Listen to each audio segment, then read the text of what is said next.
Hey guys, it's Jen. This is another episode of Reframing Me, and I am your host, Dr. Jennifer Brubaker. I've had a topic pinned for a minute now that I thought might be perfect to have a conversation about today. Mainly, it's because it's this time of year, and I've really wanted to talk about canonical stories for a minute, but it can be a really difficult or challenging topic to face because so many of the areas that it applies to in life are really, really heavy. So I am currently living through a much lighter version, but still applicable, of course, but a much lighter situation that still has me up against the canonical storyline. So I think it's a good entry point for a conversation. So right now in May, we are, as parents of high schoolers, we are immersed in high school and college graduations, in proms, college decisions. And for some parents, their teens, man, they are living the life right now, right? It's the fairy tale that they envision during those very long toddler days. But for others, it has a bit more of a, this is not how it was supposed to be kind of vibe, right? How many times in life have you thought, this isn't what I wanted? Or thought, it isn't what it should be? Or I thought it would be. This isn't going the way that I planned. I remember back 18 years ago when I was told that the biggest waste of my time would be creating a birth plan because literally no one's birth actually follows the plan. I guess the baby doesn't get the birth plan. It's almost as if our kids didn't get to see the parenting vision boards that we created, right? So, okay. Here's our situation. My oldest, he had a girlfriend for over the last year and a half or so until they decided to end it about a month ago. Now, I was super proud of them. They did it mutually and respectfully. They were actually quite mature and they both handled it way better than I ever handled a breakup. Her mom and I, however, well, we handled it less well. We were texting each other like, no, and why now? We're so close to graduation. But prom, what about prom? What about prom? I mean, they knew it was prom too, and the split was amicable, so I guess, but prom, what about prom? I feel like anytime it's come up with anybody that I've been talking to in the last couple of weeks, whoever I am talking with has the same response. What about prom? I was even being a bit nostalgic and maybe even a little bit emotional about last year's prom and how fun of a week this would have been for them. I found myself wishing that things had been different for them. But it did get me thinking. Did I wish it had been different for them or for me? I mean, for them, obviously, right? But kind of for me too. I mean, it's prom, and I don't get to do this that many times, right? Well, his ex-girlfriend, she rounded herself up a date, and he could totally have done the same. But he's like, prom's just not my vibe. We went last year, and it wasn't even fun. So now I've said to him probably a few times some version of, are you sure you don't want to go? And he's like, should I want to go? Do you want me to go? And that's it, I guess, right? It just seems like it should happen. You should go to prom. But I guess we actually should do what makes us happy, right? And yes, I want him to go to prom, but I want him to be happy more, and he's happy not going. I told someone one day last week that we were probably going to go and try and do something fun on Saturday. And her first response was, oh, to take his mind off of it?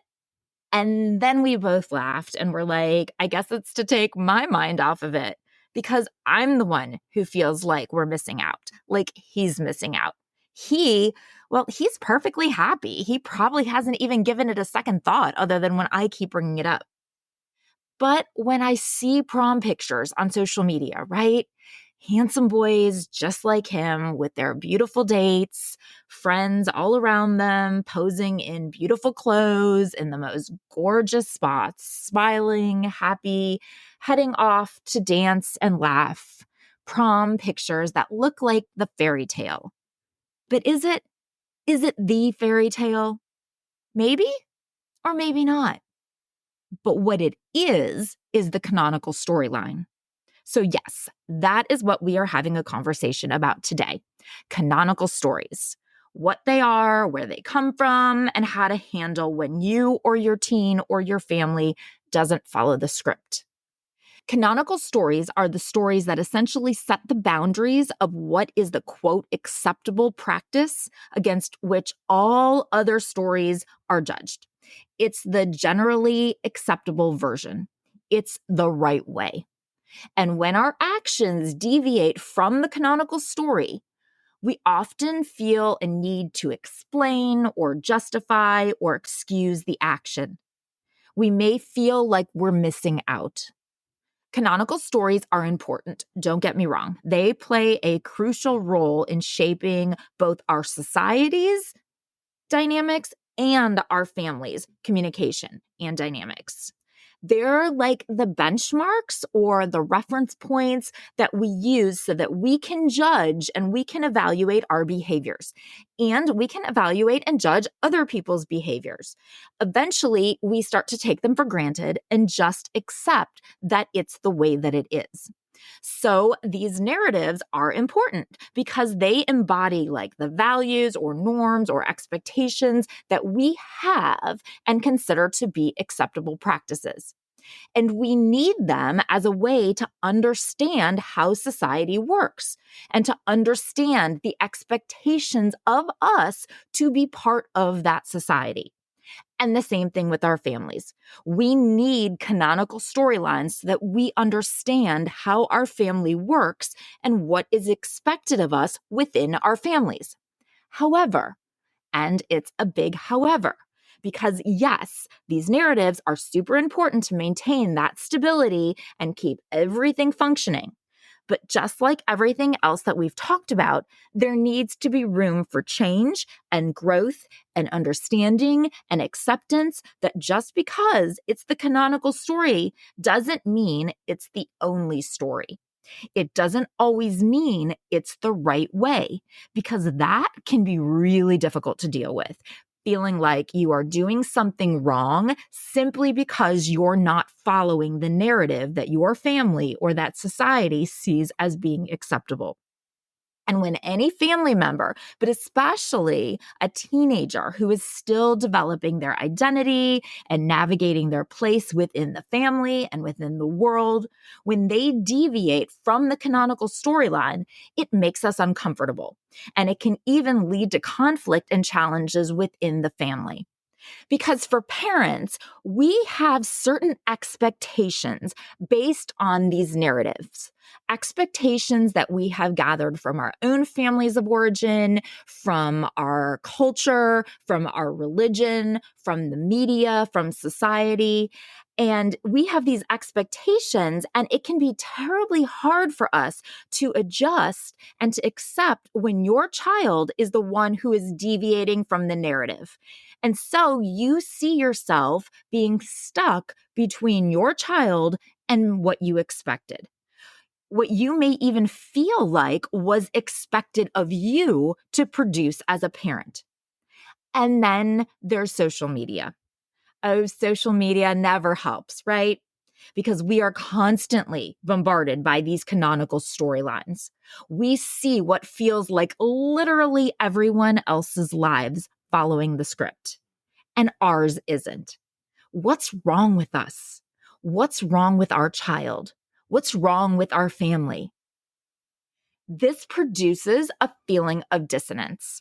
We have beliefs about what is supposed to happen, and so we have a positive attitude about the canonical storyline. So when we see ourselves or our kids deviating from that narrative and the behavior does not align with that attitude, we feel icky. We feel bad or wrong or like we or they actually did something wrong. simply by not following the script, for being who they are rather than who they were supposed to be. Now, you may recall ages ago, but it could maybe not be ages ago. I don't know. I have absolutely no idea when we talked about it or in what context, but I do distinctly remember we talked about it. We talked about cognitive dissonance theory. Cognitive dissonance theory says that when our attitudes and our behaviors don't line up, we experience a feeling of dissonance, and we need to fix that and make ourselves feel better. Remember, we use the most basic example of I believe in eating healthy and I'm eating fruit. All is good. I believe in eating healthy and I'm rolling through the drive-thru at Taco Bell. I feel icky, right? Because my behavior doesn't line up with my attitude about eating healthy. So we feel the need to justify or to explain our behavior, to bargain with ourselves. I haven't had fast food in ages, you might say. Or I ran 3 times this week. I will work out extra tomorrow. It's the same thing here. Maybe you feel like you were supposed to live happily ever after, 2 kids and a picket fence in the suburbs. And now you're a divorced single mom losing your shit because you feel like you are barely surviving most days. You didn't follow the canonical storyline. You feel cognitive dissonance. When we don't align with the canonical story, the one that we had positive attitudes about, we either A, feel badly about ourselves, like we are a total failure, or B, we try to justify it or bargain with it, explain it, make ourselves feel better and look better in the eyes of society or our family. We have mentioned many, many, many times our collective aversion to change. We don't like things that are new. We don't like things that are different. We don't like uncertainty. We like the predictable. And the canonical story, it's predictable. It's the way it's supposed to go. And so it feels like it's the right way. Canonical storylines are deeply intertwined with culture and society, and they serve as powerful narratives that reflect and reinforce the values and the beliefs and the norms and traditions of society or a particular culture. Now, these stories, they shape our individual and our collective identities because they provide a sense of continuity and they make sense of the world. They establish a shared framework for us to understand the world and to understand our place within it. Now, societal canonical storylines are often rooted in cultural heritage and historical narratives, and they embody what people often think of as our collective wisdom and our experiences.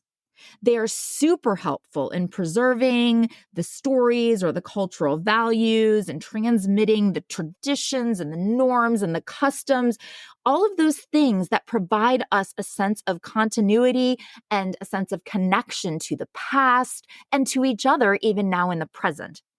These stories reflect and reinforce the prevailing societal attitudes towards different aspects of life, whether it's family dynamics or gender roles, relationships, education, work, morality. They become a model or a template for what is expected of us and our behavior. And in many cases, canonical storylines act as a form of social control.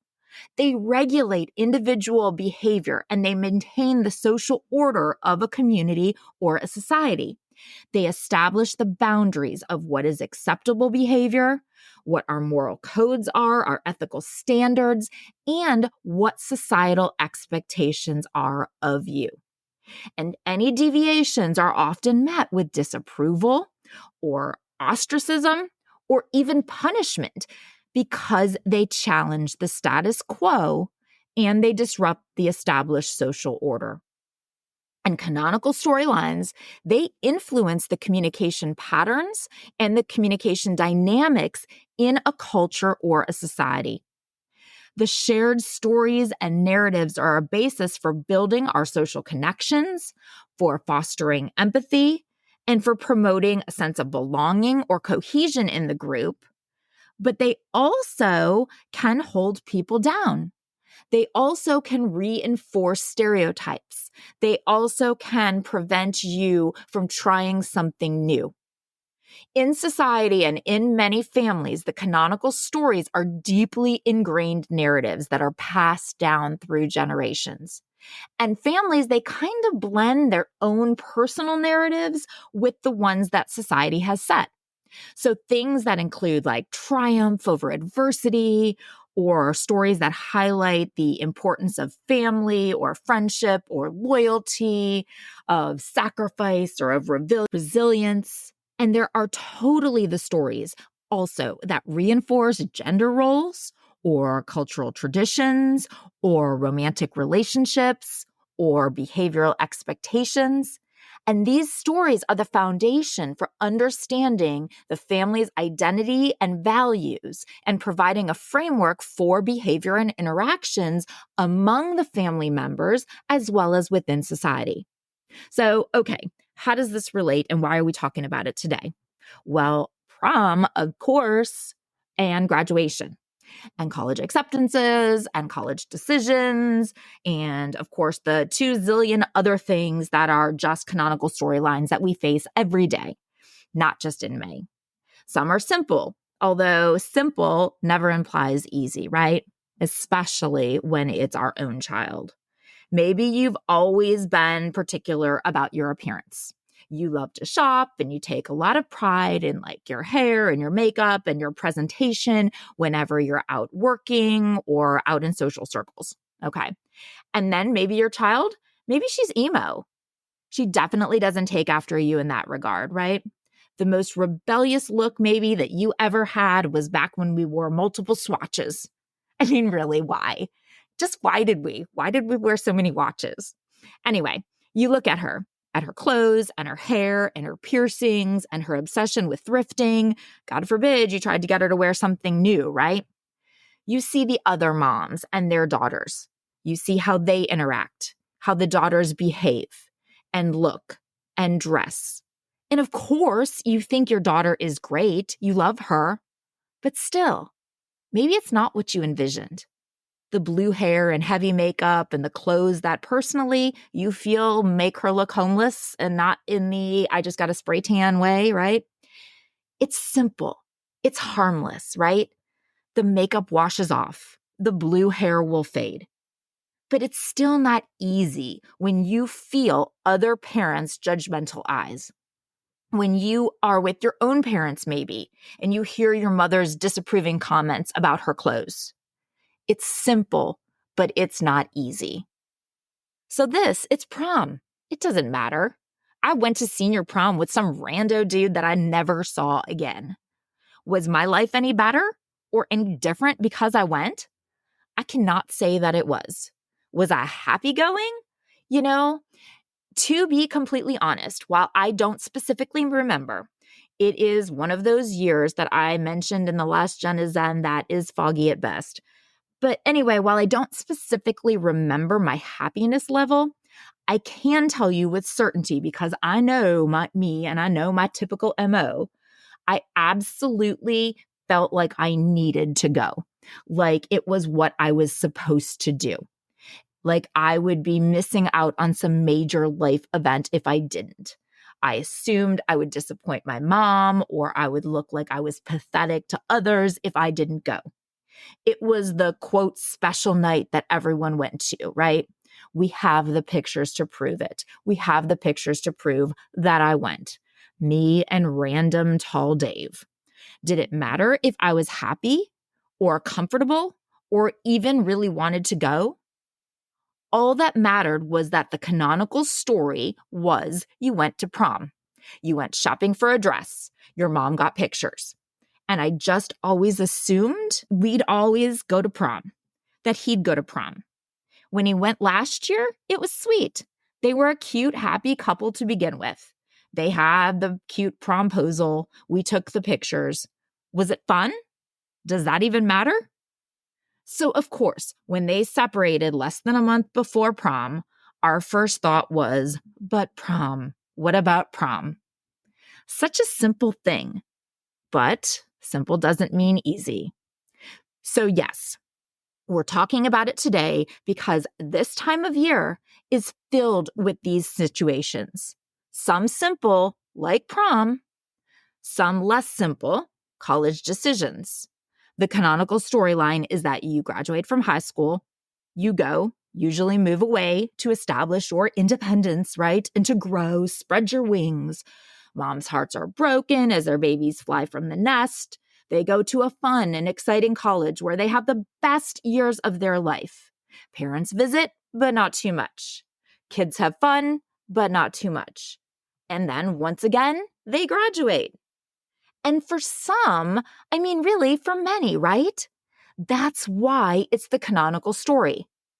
But for some, though, it doesn't go that way at all. I know my son was talking to one of his friends the other day who he didn't have very good grades finishing up high school. He is quite depressed right now because he didn't get in where he thought he would. He didn't think it was a reach school, but apparently it was. He said that he really only has one choice at this point, and he doesn't like it. I happened to speak with his mom, who's really struggling watching him. Her oldest is off, settled in college, did what the plan was, the canonical story. She had never even considered this as being a possibility. But here they are. Similarly, the choice to go to a community college rather than a four-year college. For some, that is the absolute perfect fit. My husband did that, and he eventually transferred to Ohio State, and I can tell you, he would never have made it straight out of college. And financially, it makes a lot of sense, right? But it's still not the canonical story. And I feel like every single time I have a mom tell me that their child is going to community college, it's immediately followed by an explanation or a justification. Like they are somehow failing or their child is failing by making this choice. And it's completely understandable that they feel that way because that is the canonical story. Just like when kids don't want to go away to college and they choose to stay close to home. There's a need to explain it, to prove that there's nothing wrong with them because they don't want to fly far away from the nest. But everyone wants to leave home. It's what you're supposed to do. How will you ever learn to be independent? It's one of those, but what about prom, right? Who cares if you're happy? Just go to college wherever society tells you to go to college. Or maybe your child did all of that, but had a bit too much fun in college and didn't make it. After you got them to that point, all of the time and the money and the sacrifice, this wasn't how it was supposed to be, right? When a teenager behaves in a way that deviates from the canonical storyline, it can disrupt the family's sense of cohesion and stability.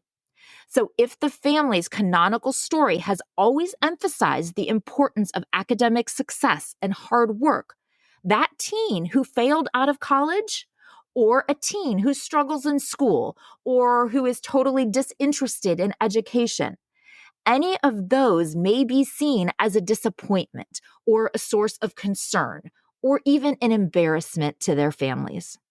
So for families who are watching other parents announcing their seniors' postgraduate plans, who themselves are seeing their own teens struggling, or even for those who have opted for a different path, community college or a technical college or the military or a career, all options that are perfectly valid options, right? But they're not the canonical story. And so it can make those who are opting for those paths feel like they need to justify it or to explain it to others, to their families, and maybe even to themselves. So yeah, May can be complicated for a lot of families, so it is a good time to talk about this because there are a lot more complicated storylines that families find themselves up against all 12 months of the year. And when a teen's behavior or choices differ from the canonical storyline, it can totally challenge the family's structure and dynamics. It becomes a bit of a power situation. So what happens is that parents or older family members may feel threatened or feel like they're being undermined when a teenager's choices or their behavior seems to challenge or to question the values and the beliefs that are embodied in the canonical stories. This is all we've always done it. This is who we are. This is what we do. But why? Why do we do it? Well, because it's what we do. It's who we are. And it can really lead to power struggles and communication breakdowns, and even in a breakdown of trust between family members. Over all of these years that I have spent in higher ed, I have heard so very many stories about issues in students' families because they have veered from the canonical storyline.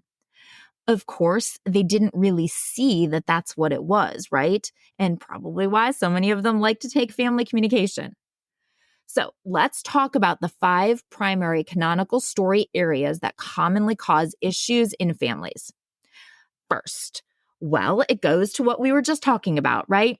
Where our teens are, their educational choices.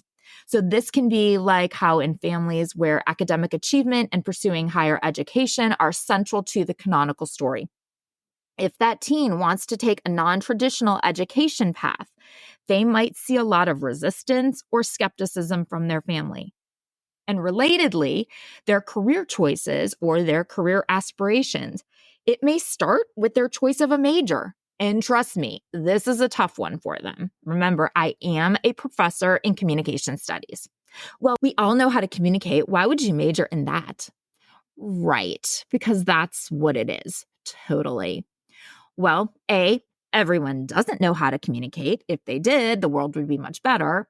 B, clearly there's just a bit more to it than that. And C, higher ed is not job training.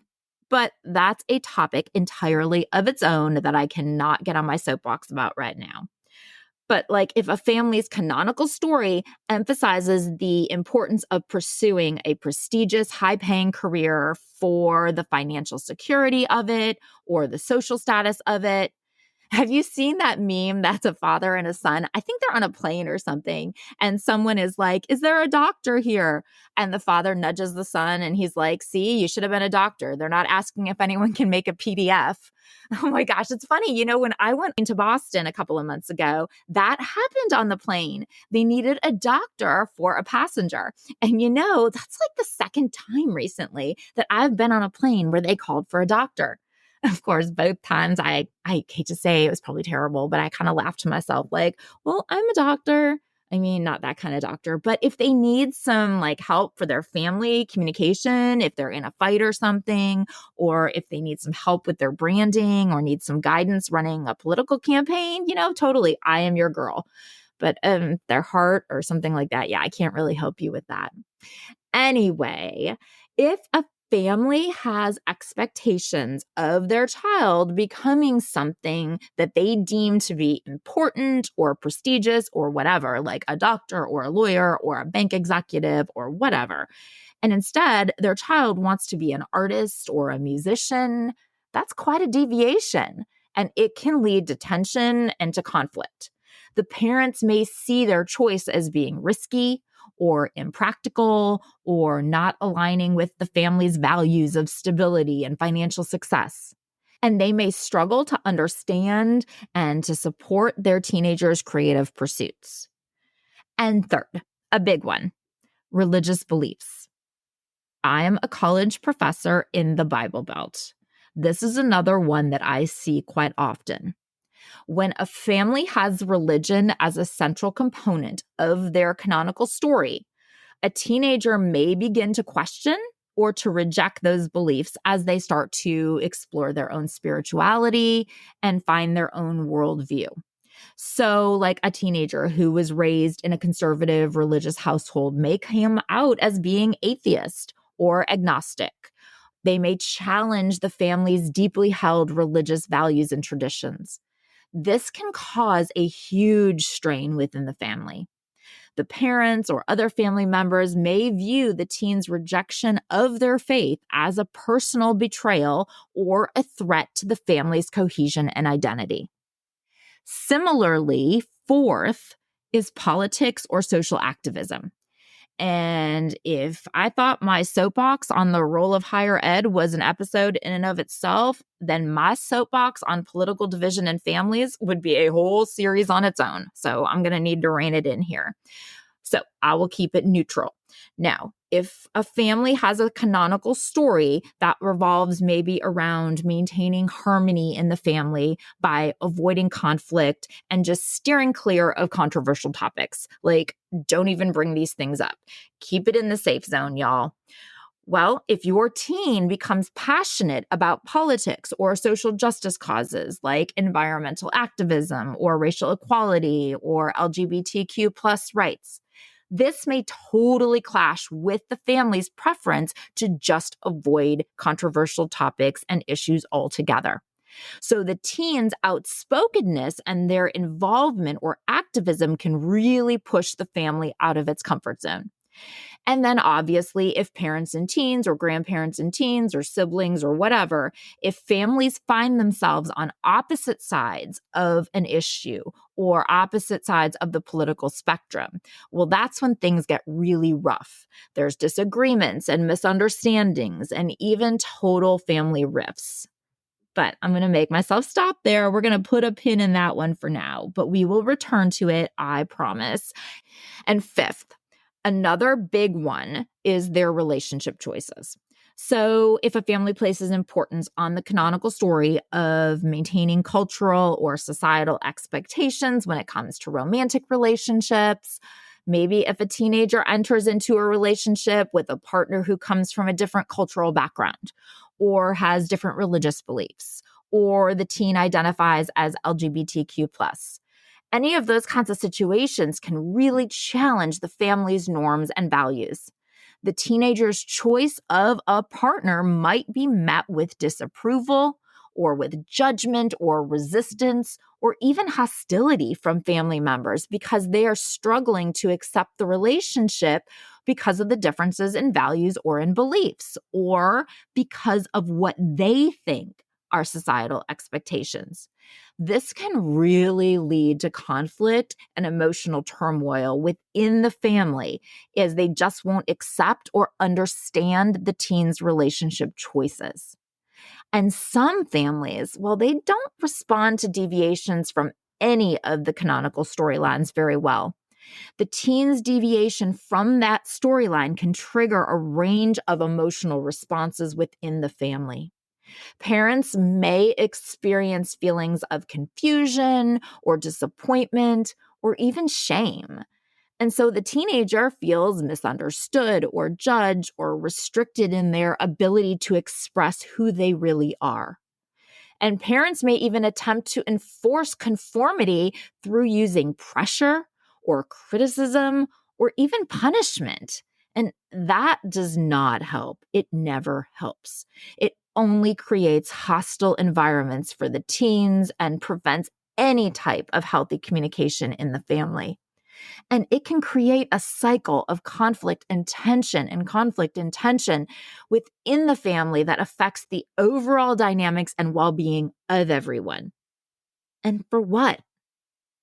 It is essential for families to recognize that, yes, we are a system, but each family member, and especially teens, are unique.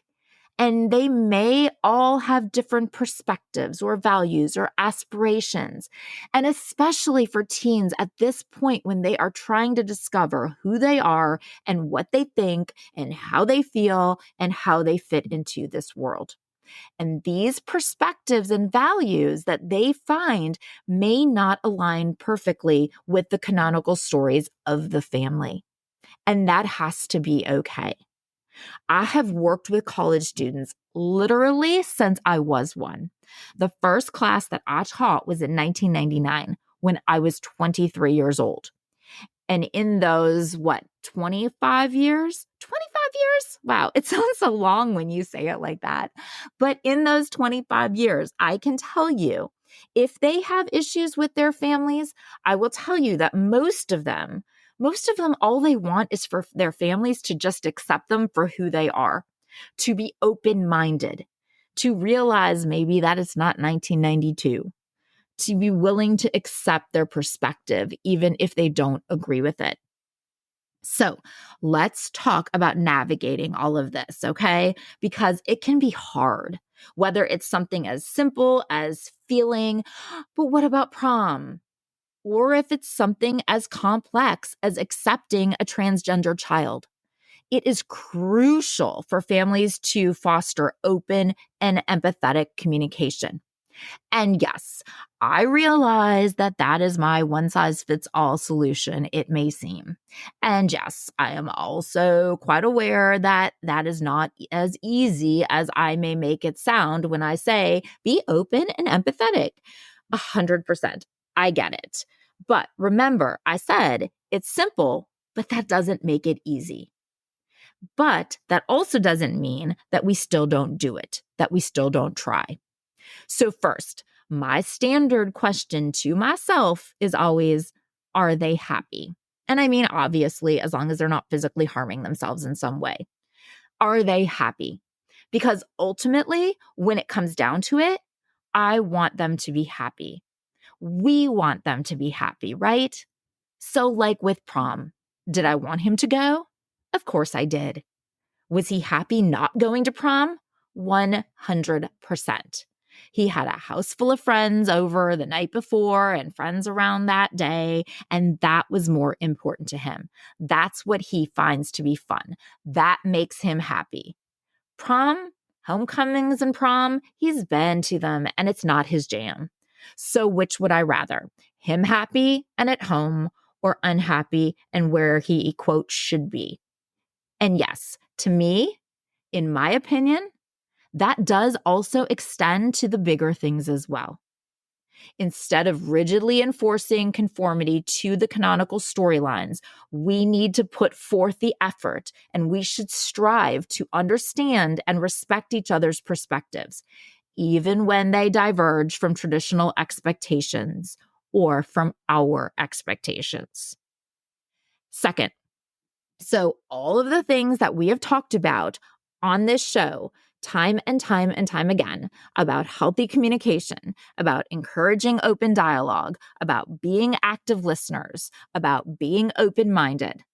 All of those things, they can all help to bridge the gap between you and your teen's differing viewpoints, and it will promote a sense of unity and acceptance within the family. Third, recognize that for some of these situations, you may grieve. And that's okay.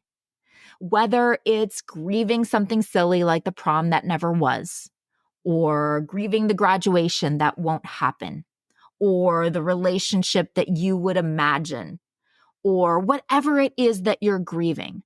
Part of it is accepting that it didn't go the way that you imagined, and that is a loss. You lost what you imagined happening. Remember back when we talked about ambiguous loss? Maybe your child is thriving without actually graduating, or is happier gay than they would ever be straight. Or what does it even matter if they go to an event? Or that community college is a better path for them than a 4-year like their classmates, or any of these zillion other narratives that we are up against every day. If it's better this way, it still may make you sad to not have it happen the way that you thought.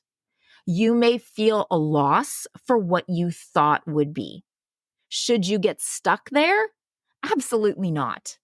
But allowing yourself to realize that it's your grief for what you expected and not your actual anger or disappointment in their choices, that's categorically different.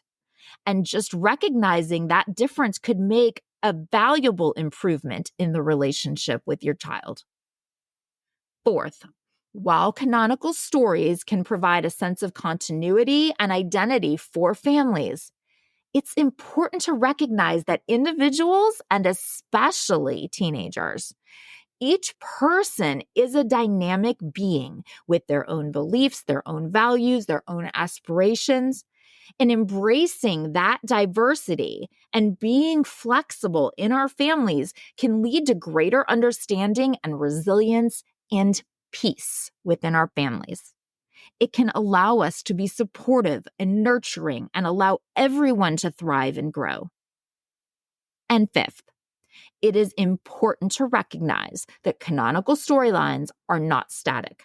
They evolve and adapt over time in response to our always changing social and cultural and historical contexts. And as our society progresses and transforms, new stories emerge. Our existing narratives are challenged, and we have new and different perspectives on identity and values and relationships. And this is a good thing. This is progress.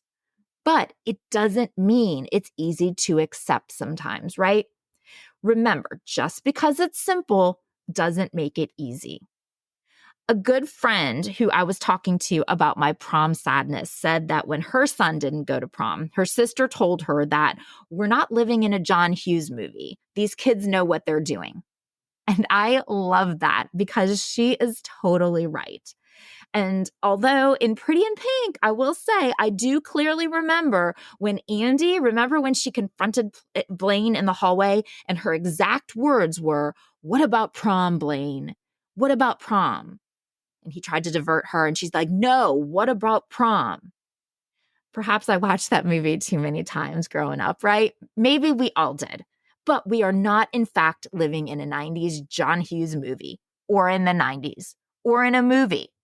Maybe even if we can't get rid of the canonical storylines, maybe if we can at least recognize their role in how we feel about things, we'll be better at responding to life sometimes. Thank you so much for listening today, and for listening always. If you've enjoyed the show, please share it with your friends. That's how we'll grow our community. I'd love for you to reach out to me on socials. It's Reframing Me everywhere. And on Facebook, also join the Facebook group, Reframing Me, the podcast community. Until next time, be well and communicate.